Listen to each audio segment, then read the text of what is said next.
Hi friends, welcome to Salem Padma சமையல். இன்னைக்கு நம்ம என்ன பார்க்க போறோம்னா ஒரு சூப்பரான உருளைக்கிழங்கு காரக்கறி. இது பார்த்தீங்கன்னா நம்ம கல்யாண வீட்டு ஸ்டைலில் பண்ண போகிறோம்.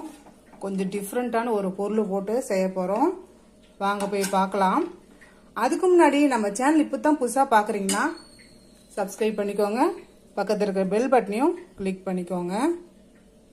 முதல்ல பாருங்கள், நான் உருளைக்கிழங்கு ஒரு 400 கிராம் அளவுக்கு எடுத்துட்டு வேக வச்சு இந்த மாதிரி கட் பண்ணி வச்சுருக்கேன்.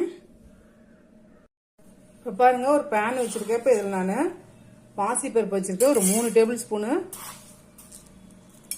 சேர்த்து வறுத்துக்கலாம்.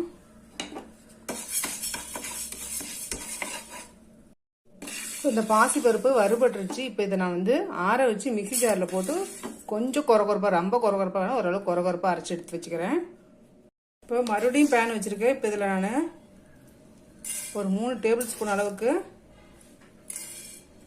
வர கொத்தமல்லி வச்சுருக்கேன். இப்போ அதை சேர்த்துட்றேன்.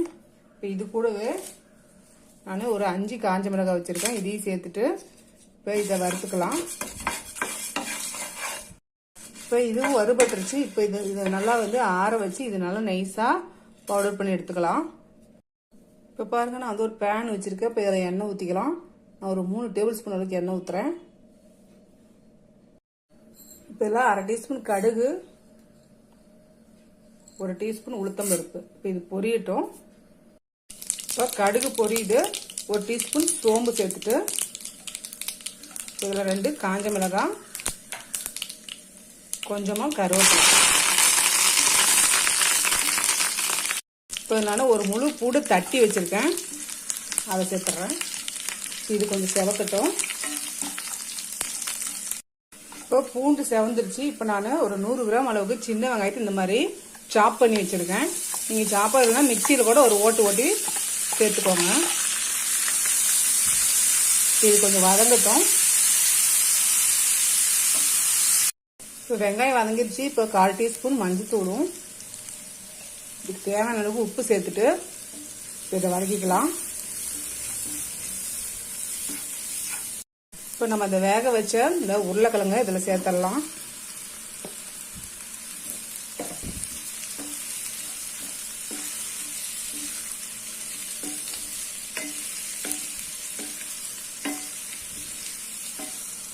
நம்ம ஏற்கனவே பொடிச்ச இந்த மல்லி மிளகாய் பொடி ஒரு 2 டேபிள் ஸ்பூன் அளவுக்கு நான் சேர்த்துறேன்.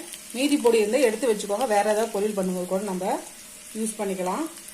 இது கூடவே ஒரு 1/2 டீஸ்பூன் அளவுக்கு காஷ்மீரி மிளகாய்த்தூள், இது கலருக்காக தான் சேர்த்துறேன். இப்போ இதை நல்லா மிக்ஸ் பண்ணிக்கலாம்.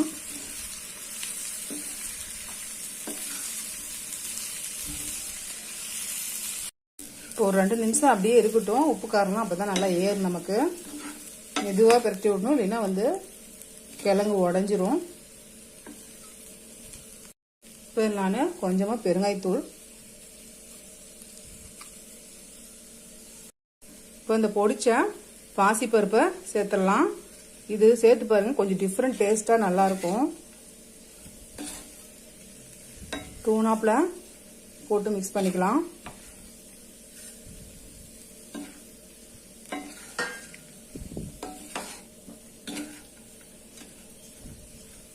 அவ்வளோதாங்க. இதுக்கு மேலே நான் கொஞ்சமாக மல்லித்தலை தூவி இறக்குனா சூப்பராக நம்ம இந்த கல்யாண வீட்டு காரக்கறி ரெடிங்க.